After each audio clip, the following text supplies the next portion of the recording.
E aí pessoal, tudo bem? Eu sou o professor Rodrigo Vilela Veiga e esse aqui é o canal do Penal. Se tu é novo por aqui, por favor te inscreve, deixa lá sua curtida e lembre, qualquer dúvida que tu tiver, deixa no teu comentário que eu sempre respondo. No vídeo de hoje, vamos falar sobre o crime de falsidade ideológica, artigo 299 do nosso Código Penal. Se tu perguntar na rua, né? O que é falsidade ideológica? Quase todo mundo vai te dizer que falsidade ideológica é se passar por alguma pessoa, o que não tem nada a ver, absolutamente nenhuma relação com o artigo. O crime de falsidade ideológica, gente, está aqui o artigo na tela para vocês, é um tipo de falsificação documental, em que basicamente onde está a falsidade está no conteúdo do documento. Então a falsidade ideológica é um crime em que eu tenho a punição de alguém que tem um documento materialmente correto, porém de conteúdo falso. Vou explicar melhor daqui a pouquinho. Olha só. Bom, esse crime protege a chamada fé pública. O que seria isso? É a confiança depositada nos documentos. Portanto, se eu apresento a alguém um documento, se eu produzo um documento, as pessoas confiam nesse documento. Então a ideia desse artigo é proteger esta confiança que as pessoas têm no documento, porque quando eu falsifico, eu boto em xeque essa confiança. E olha que interessante, esse crime tem dois tipos de objeto material. Como assim? O documento público e o documento particular. Se tu fores acessar o artigo 297, falsificação de documento público, e o artigo 298, falsificação de documento particular, tu vai ver o seguinte, que nos crimes de falsidade material, eu tenho um crime para documento público e um crime para documento particular. No caso da falsidade ideológica, o que fez o legislador reuniu as duas condutas num único artigo. A única diferença é que, no caso de falsificação de documento público, no caso ideológico, né, a pena é maior do que o documento particular. Porém, estão os dois no mesmo artigo. E o que é um documento público, gente? É aquele que é emanado por um órgão público. Por exemplo, um RG, por exemplo, um CPF. Já o documento particular é aquele que é produzido por quem? Pelos particulares. Por exemplo, um contrato de compra e venda de um imóvel. Por exemplo, um contrato de compra de uma passagem aérea. Ou seja, quando tu compra uma passagem aérea, tu faz um contrato particular com a prestadora de serviço. E assim por diante. Então, documentos particulares emitidos por particulares, documentos públicos emitidos por órgãos públicos ou autoridades públicas. Continuando aqui, gente, olha só. Quais são as condutas? Nós temos três condutas. Primeira conduta, omitir. Vejam só, então o crime de falsidade ideológica, ele permite a conduta omissiva, o não fazer, e ele permite duas condutas comissivas, ou seja, duas ações. Então eu tenho um caso em que eu omito alguma coisa, e um caso em que eu faço inserir, ou seja, eu faço com que alguém insira uma informação, ou eu insiro o quê? Aí vem a questão, o que eu vou omitir, vou fazer inserir ou vou inserir? Declaração que deveria constar, ou seja, eu vou omitir uma declaração que deveria constar, ou eu vou fazer inserir ou inserir declaração falsa ou diversa da que deveria constar. Percebam então, são três condutas, uma omissiva e duas comissivas, duas ações, ligadas a um tipo de declaração que deveria constar no documento ou está constando de forma diversa do que a forma real. Porém, presta atenção no detalhe importantíssimo, não basta isso. Nós temos no crime de falsidade ideológica a ideia de que tem que ser uma conduta dolosa, evidentemente, ou seja, se eu me enganei e inseri no documento uma informação errônea, não tem problema, a ideia é o dolo, só que além do dolo, gente, é necessário o quê? Um elemento subjetivo do tipo. E qual é esse elemento subjetivo do tipo? Está aqui, ó. Com o fim de prejudicar direito, criar obrigação ou alterar a verdade sobre fato juridicamente relevante. Então, eu preciso ter esse objetivo aqui, ó. Se eu não tiver esse objetivo, eu não terei a falsidade ideológica. Então, presta atenção, é necessário, então, omitir uma declaração que deveria constar, fazer inserir ou inserir uma declaração falsa ou diversa da que deveria constar, com o fim de prejudicar direito, criar obrigação, alterar a verdade sobre fato juridicamente relevante. Bom, eu não entendi ainda, Rodrigo, como é que funciona a falsidade ideológica. É bem simples. Funciona assim. A pessoa que deveria fazer aquele documento faz o documento. Portanto, o documento é, na sua forma, absolutamente perfeito. E onde é que está a falsidade do documento? No seu conteúdo.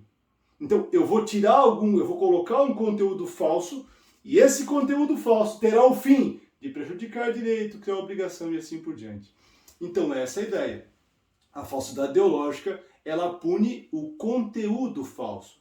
Então, por exemplo, se eu vou comprar um imóvel de alguém, certo?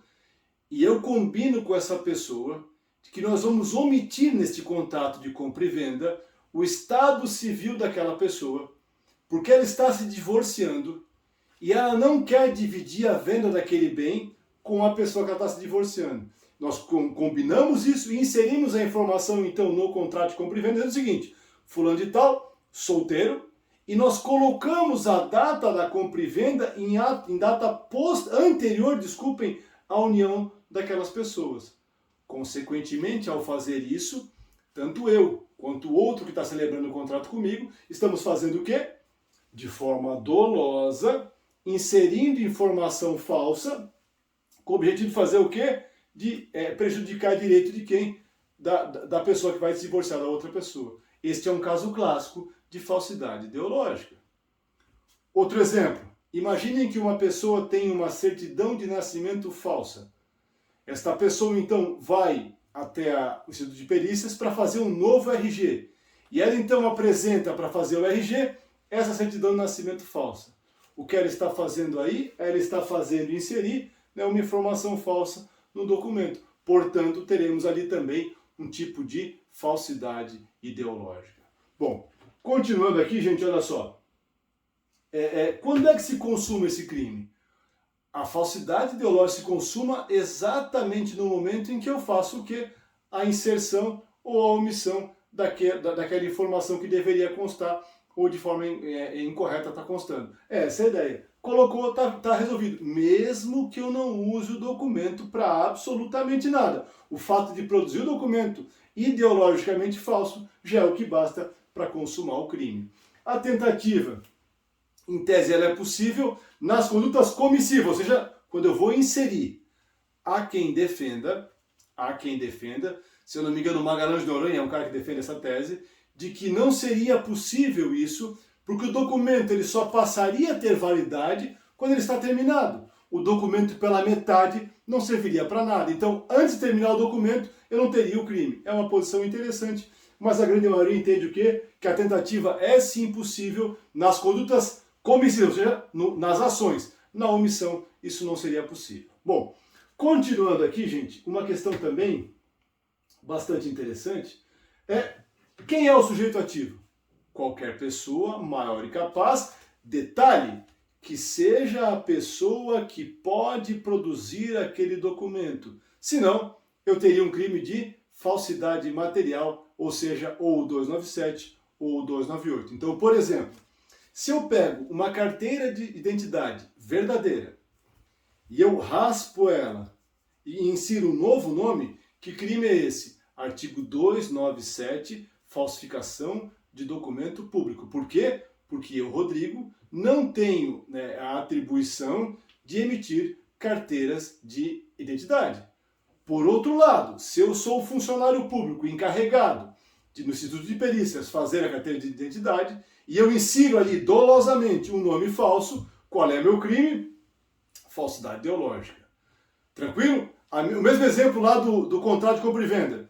Se eu pego um contrato de compra e venda feito por duas pessoas, que não sou eu, e nem um terceiro que pega esse contrato, e altera alguma informação, qual é o crime? Falsificação de documento privado. Para ser a falsidade ideológica, tem que ser quem? Um dos dois que participou da celebração do contrato e tem que fazer essa alteração ali naquele contrato, porque é quem pode fazer a alteração. Sujeito passivo é o Estado e, secundariamente, o particular que é prejudicado pela conduta. Bom, essa questão é bem interessante. Como é que eu provo a falsidade ideológica?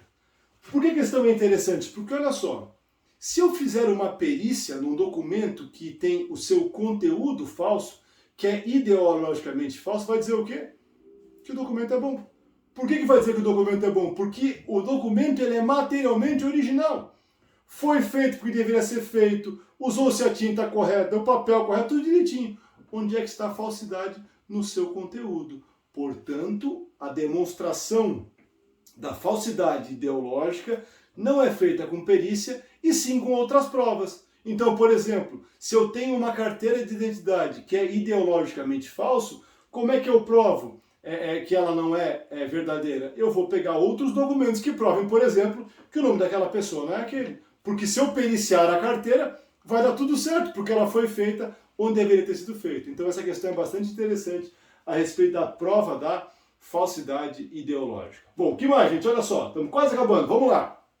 Nós temos então, como eu falei, causas de aumento de pena. A primeira delas é quando um funcionário público, valendo-se da sua função, faz a alteração, portanto a pena se aumenta-se em 1/6. Da mesma forma, nas alterações ou falsificações de assentamentos de registro civil, a pena também é aumentada em 1/6. Vamos lá, quase acabando o vídeo, vamos lá pessoal, quase acabando. Competência, quem julga esse crime? Depende do tipo de documento. Se o documento é emitido por um órgão público federal ou que tenha alguma ligação com a União, quem julga? Justiça Federal. Nos demais casos, a Justiça é estadual. O crime é de ação penal pública incondicionada. E a última questão, gente, é que nesse crime, tendo em vista a pena aplicável a ele, cabe acordo de não persecução penal. Lembra? Código de Processo Penal, artigo 28, letra A. Tem vídeo no canal sobre acordo de não persecução penal. Para quem vai assistir o vídeo lá que é importante, essa matéria é bem importante. E também cabe suspensão condicional do processo, porque a pena mínima, tanto para o caso de falsificação de documento público quanto particular, é 1 ano. Cuidado, porque tem um asterisco ali, não caberia a suspensão condicional do processo caso eu tenha a majoração de 1/6, porque daí a pena mínima ultrapassa 1 ano, ultrapassando o limite para que eu possa fazer a suspensão condicional do processo. Tu chegou até o final do vídeo, se tiver alguma dúvida, manda outra pergunta que eu estou sempre aí para responder. Um abração e até o próximo. Valeu!